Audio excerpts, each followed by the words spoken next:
En esta sesión de nuestro estudio de la predestinación quisiera enfocar nuestra atención en la soberanía de Dios. Una de las razones por las que creo que es importante empezar con esto en nuestro estudio de esta doctrina es porque es un área en la que casi todos los cristianos están de acuerdo. Concordamos en que Dios es soberano. La manera en que entendemos la soberanía de Dios puede diferir de un cristiano a otro, pero en sí todos nos adherimos a la confesión de que Dios es soberano.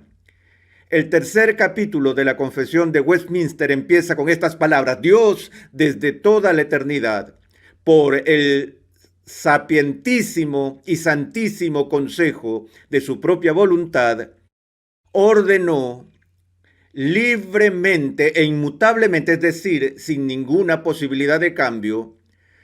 Dios ordenó libremente y de forma inmutable todo lo que acontece. Hagamos un alto aquí en el punto y coma. Dios desde la eternidad, según su propio y santo consejo, ordenó de forma libre e inalterable o predeterminó todo lo que iba a pasar. Hice un alto en esta parte en la clase del seminario y le dije a mis estudiantes: ¿cuántos de ustedes creen en esa declaración? Ahora, ustedes tienen que saber que se trataba de un seminario presbiteriano, por lo que esos estudiantes estaban bien anclados en la tradición agustiniana, y por eso obtuve como el 70% de los votos. Una gran mayoría lo creía. Luego dije: ok, ¿cuántos de ustedes no creen en esa declaración? Y más o menos 30 manos se levantaron, y les dije: está bien, ahora déjenme hacerles otra pregunta. Sin temor a recriminaciones, nadie los va a señalar, solo quisiéramos saber, tengan la libertad de presentar su posición. ¿Cuántos de ustedes se llamarían a sí mismos ateos? Y nadie levantó su mano. Y empecé a hacer uso de mis dotes de Sherlock Holmes. Solo hay una cosa que no entiendo, les dije. Miré a esos 30 que habían levantado sus manos y les dije: ¿les molestaría si les hago una pregunta personal? Les dije: no puedo entender por qué los que levantaron su mano diciendo que no creen en esta afirmación no levantaron su mano cuando pregunté si eran ateos. Y ellos me miraron con una mezcla de perplejidad y desconcierto, la misma clase de mirada que estoy viendo en sus ojos ahora, y les decía: ¿por qué, si ustedes no creen esa declaración, está claro que en esencia al final son ateos? Y es posible que fue la frase más desconcertante que ellos jamás oyeron en sus vidas. Les dije: bueno, entendamos que esta declaración que acabo de leer de que Dios ha preordenado todo lo que pasará, no es una declaración que es única al calvinismo o al presbiterianismo. No distingue a la tradición reformada de otras tradiciones, ni siquiera distingue a los cristianos de los judíos o de los musulmanes. Esta declaración distingue a los teístas de los ateístas. Ahora, ellos seguían desconcertados mientras continuaba con mi arenga y les dije: ¿no ven que si hubiera algo que pasa en este mundo fuera de la predeterminación de Dios, que si no hay un sentido por el cual Dios está ordenando todo lo que va a pasar, entonces en cualquier momento algo sucede fuera de la predeterminación de Dios y por lo tanto está pasando fuera de la soberanía de Dios? Porque entendemos que cuando hablamos acerca de Dios ordenando las cosas, hay diferentes maneras en las que Dios ordena que pasen. Esto no necesariamente significa que Dios se lanza al planeta y hace que algo pase a través de un involucramiento directo e inmediato de su parte. Pero la clave, yo creo, en esta declaración tiene que ver con la palabra ordenar. Todo lo que esta declaración expresa es que Dios es soberano sobre todo lo que pasa. Todo lo que pasa en este mundo no puede suceder separado de la soberanía divina. Algunas veces distinguimos entre lo que se conoce como la voluntad eficaz de Dios y su voluntad permisiva. De seguro has oído esas distinciones. Permítanme trabajarlas y definirlas en los términos más fáciles. Si algo pasa en este mundo, por el poder de los humanos, por el poder de la naturaleza, por el poder de las máquinas, Dios siempre tendrá el poder y la autoridad para evitar que al menos suceda. ¿No es cierto? Y si Él no evita que eso pase, entonces significa al menos lo siguiente, que Él ha escogido que eso suceda. Eso no significa que lo aplauda, no significa que esté a favor, como si Él lo diera el consentimiento divino, pero lo permite, no en el sentido una vez más de aprobarlo todo el tiempo, sino que Él permite que suceda y al permitirlo, Él está tomando una decisión y la está tomando de forma soberana. Y Él conoce por adelantado lo que va a pasar y si Él decreta que esto llegue a pasar, Él está reteniendo su soberanía sobre eso. Ahora, si las cosas pasan en este mundo fuera de la soberanía de Dios, entonces eso simplemente significa que Dios no es soberano. Y la razón por la que hice la pregunta del ateísmo es, por supuesto, que si Dios no es soberano, entonces Dios no es ¿qué? Dios, así de simple. Si Dios no es soberano, Dios no es Dios. Y si el Dios en el que tú crees no es un Dios soberano, entonces no crees realmente en Dios. Puedes tener una teoría de Dios, puedes tener un teísmo teórico, pero al final, para todo propósito práctico, no es diferente del ateísmo, porque estás creyendo en un Dios que no es soberano. Ahora, ¿cuáles son las consecuencias prácticas de un Dios que no es soberano? Piensa en esto desde la perspectiva de aquellos que se profesan cristianos. Me gusta explicarlo de esta manera. Si hay una molécula en el universo corriendo fuera de control de la soberanía y el control de la soberanía de Dios, a lo que llamo una molécula suelta, entonces lo que esto implica en forma práctica para nosotros como cristianos es que no tenemos ninguna garantía de que alguna promesa futura que Dios ha hecho a su pueblo se llegue a cumplir. Hay una vieja rima infantil estadounidense que dice, a falta de un clavo el zapato se perdió, a falta de un zapato el caballo se perdió, a falta de un caballo el jinete se perdió, a falta de un jinete la batalla se perdió. Se perdió la guerra, una bacteria pulmonar se llevó a Simón Bolívar a los 47 años y la historia sudamericana ya no fue la misma. Algo minúsculo como eso puede cambiar el curso de la historia. Una bala en la cabeza de John Kennedy cambió el curso de la historia de Estados Unidos. Ahora, si tenemos una molécula suelta andando por allí, no tendremos la más mínima seguridad de que esa sola molécula no se convertiría en el grano de arena que dañe la maquinaria del plan eterno de Dios. Podría ser que lo que está desbocado haga que finalmente sea imposible el retorno de Cristo a este planeta. Podría ser lo que destruye cualquier esperanza para la consumación del reino de Dios y deja todas las promesas de Dios sin cumplirse. No existen moléculas sueltas en un universo donde Dios es soberano. Ahora, necesito continuar con lo que dice la Confesión de Fe de Westminster. ¿Recuerdan que paramos en un punto y coma? Después de ese punto y coma, la confesión rápidamente añade que aunque Dios ordena todo lo que va a pasar, sin embargo, lo hace de tal manera que Él no es el autor del pecado, ni violenta la voluntad de las criaturas, ni quita la libertad o contingencia de causas secundarias, sino que más bien las establece.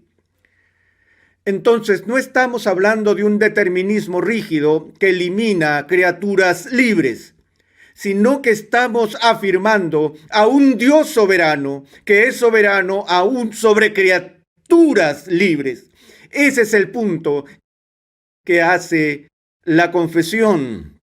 Ahora, esto nos lleva al espinoso problema que surgió al menos brevemente en uno de nuestros momentos de discusión. Si Dios es totalmente soberano y si la gente está caída y algunos perecen, ¿cómo puede Dios, que es soberano, permitir el mal en el mundo? ¿Cómo puede Dios permitir que la gente perezca? Si Dios sabe de antemano, por ejemplo, que tal persona va a nacer y va a vivir su vida y que perecerá eternamente en el infierno, ¿cómo puede un Dios bueno permitir que eso suceda? Para presentarles el problema de una forma más gráfica, consideremos por un momento la relación de un Dios soberano con un mundo que está caído, porque hay dos cosas con que todo cristiano concuerda. Uno, que Dios es soberano, y dos, que el mundo está caído. ¿No coincidimos todos en eso? De hecho, no hay discusión en ese punto entre calvinistas y arminianos o agustinianos y semipelagianos. Todos afirmamos que Dios es soberano y todos afirmamos que el hombre está caído. Es el tema de la relación entre el Dios soberano y un mundo caído el que ahora capta nuestra preocupación y nuestra atención. En esencia, hay 4 maneras en las que Dios puede relacionarse como Dios soberano con un mundo caído. Número 1, Dios pudiera decidir no darle a ninguno caído la oportunidad de salvación. Su amor es un amor justo y santo, y un Dios justo y santo no tiene que amar a una creación rebelde al punto de extenderle misericordia. Él podría amar al hombre caído y castigar al hombre caído, a quien él ama, como una expresión de su justicia. Veremos eso después. Enfoquémonos por ahora en las 4 cosas que Dios puede hacer. Él puede decidir eso. No daré oportunidad a persona alguna para que sea salva. Ahora, antes de seguir, déjenme preguntar lo siguiente. Si Dios decidiera no salvar a nadie, ¿habría algo de malo con eso? Si Dios decidiera castigar a la raza humana entera debido al rechazo a Dios y la rebelión a Dios por parte de la raza humana, la única objeción que pudiéramos señalar es que Dios es justo. Y eso no llega a ser una objeción. Es decir, pueden imaginarse a un abogado levantándose en una sala de juzgado y diciendo: objeción, su señoría, no estoy de acuerdo con esa decisión porque es justa. ¿Qué tan lejos podría llegar eso? Es decir, Dios estaría perfectamente justificado para ejercer justicia contra una creación injusta. Pero saben que acechando detrás de esto está de alguna manera la suposición de que Dios, si en efecto va a ser un Dios bueno, tiene que ser misericordioso. Y como siempre he dicho a mis estudiantes, ese es uno de los grandes peligros del pensamiento cristiano. Tan pronto tu mente te dice que Dios tiene que ser misericordioso o que Dios tiene que ser amable, tan pronto pienses por un segundo que Dios está obligado a ser misericordioso, una alarma debería sonar en tu cabeza y alertarte de que ya no estás pensando más en misericordia. Porque por definición, la gran diferencia entre misericordia y justicia es que la misericordia nunca es obligatoria. La misericordia, por definición, es algo que Dios no tiene que hacer, es algo que Dios hace de forma voluntaria, libre. Pero tan pronto como pienses que Él nos debe misericordia, tú ya dejas de pensar en misericordia. La justicia se puede deber, pero la misericordia nunca es obligatoria. ¿Entendemos eso? Tenemos que entender ese principio. Bueno, esa es una opción. Dios podría haber dicho: nadie en este planeta, ya que todos pecaron y están destituidos de la gloria de Dios y Él percibe desde la eternidad, Él nos ve, Él ve nuestra caída. Él dice que pudiera decidir no dar ninguna oportunidad para salvación, ¿cierto? Lo segundo es que Él podría brindar una oportunidad para que todos sean salvos.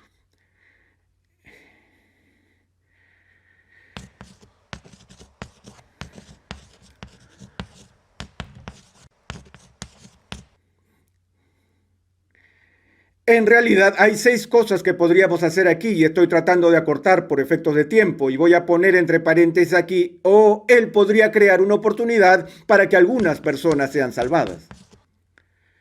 Pero a fin de cuentas, Dios podría darle al mundo una oportunidad de salvación y establecerlo de tal manera que todos o algunas personas al menos tuvieran la oportunidad de ser salvos, pero no hay garantía de que alguien podría salvarse. ¿Estamos?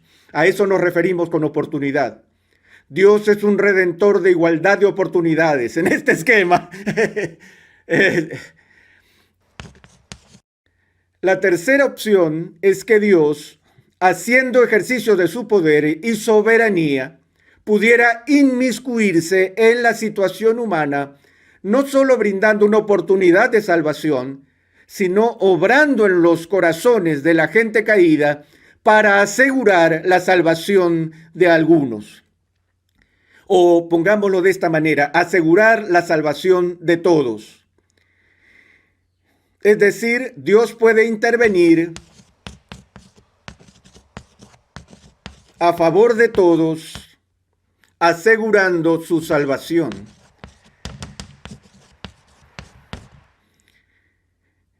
Es decir, en su soberanía, Él podría guiar a los pasos de una persona y así influenciar internamente sus corazones para llevarlos en efecto a la fe. Ahora, de nuevo, ¿tiene Dios el poder de hacer eso?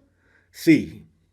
Ahora, Él podría hacer eso por algunos o podría hacer eso por todos.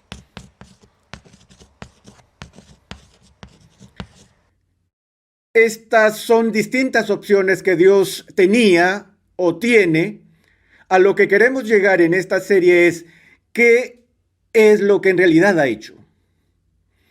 Ahora, ¿revela la Biblia que Dios no ha provisto oportunidad para que alguien sea salvo? Como cristianos esa la podemos eliminar de inmediato, no hay discusión allí. Todos concordamos que este no es un punto de vista bíblico, que Dios no haya hecho provisión alguna para salvación. Ahora, ¿qué hay de la idea de que Dios intervenga en la vida de todos y asegure la salvación de todos? ¿Cómo llamamos a este enfoque? Universalismo. Y hay cristianos que creen en el universalismo. Pero históricamente el debate entre el semipelagianismo y el agustinianismo no es un debate alrededor del universalismo. En esos dos puntos de vista ambos concuerdan en ¿qué? Que solo algunas personas finalmente son salvadas. Ellos son particularistas en lugar de universalistas. Pareciera que la Biblia enseña, creo claramente, que hay quienes están perdidos, finalmente perdidos, y que en el día del juicio final se perderán, como nuestro Señor señala, algunos serán enviados a la oscuridad exterior para siempre, llorando y crujiendo los dientes. Entonces creemos que hay algunas personas que nunca serán redimidas. Entonces, esto debe ser eliminado.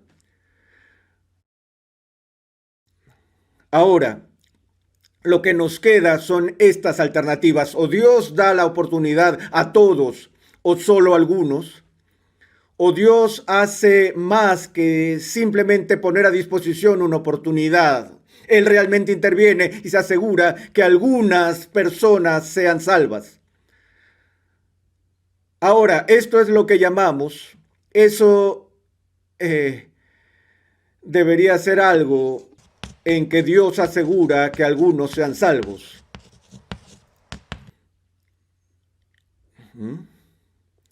Ahora, esta es la posición del agustinianismo, que Dios garantiza la salvación de los elegidos o de aquellos que están predestinados a ser salvos.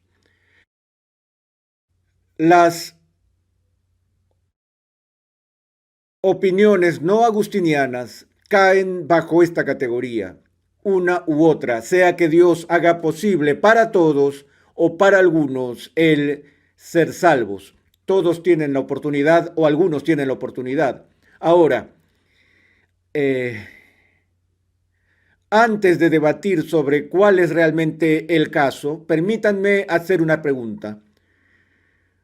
¿Podría Dios garantizar la salvación de todos si así Él lo decide? ¿Él tiene el poder soberano para hacerlo?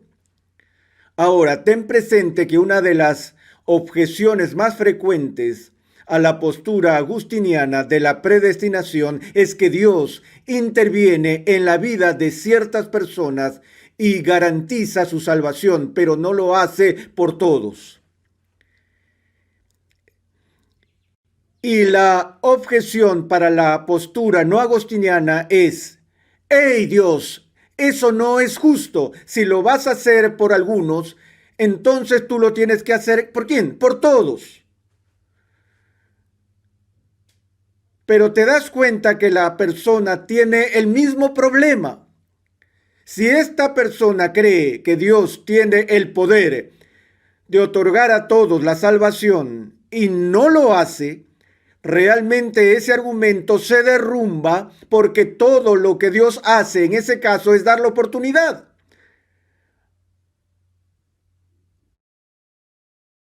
A humanos caídos para ser salvos.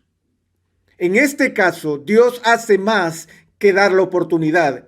Él asegura que algunas personas serán salvadas. En este esquema no hay seguridad de que alguien sea salvado. De hecho, como creo que veremos luego, nos asegura que si tomamos en serio el punto de vista bíblico del ser humano caído, su actitud hacia Dios y la gracia de Dios, al menos garantizaría en mi mente que nadie sería salvo. En otras palabras, a lo que me refiero es que una de las principales objeciones a la posición reformada o agustiniana es que no es lo suficientemente benévola, cuando de hecho es más que benévola, porque Dios no solo dice: está bien, aquí está la cruz, elígela si quieres, y deja a las personas a su decisión, pero Dios aplica la obra de Cristo.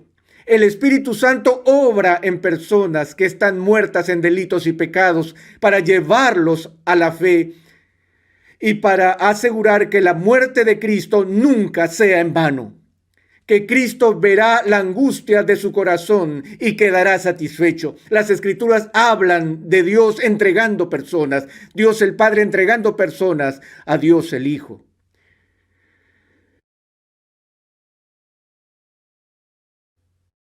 Entonces, lo que vemos aquí es que el único esquema en el que al menos nos favorece teóricamente la oportunidad se da a todos. Cualquiera que crea en el Evangelio puede ser salvo.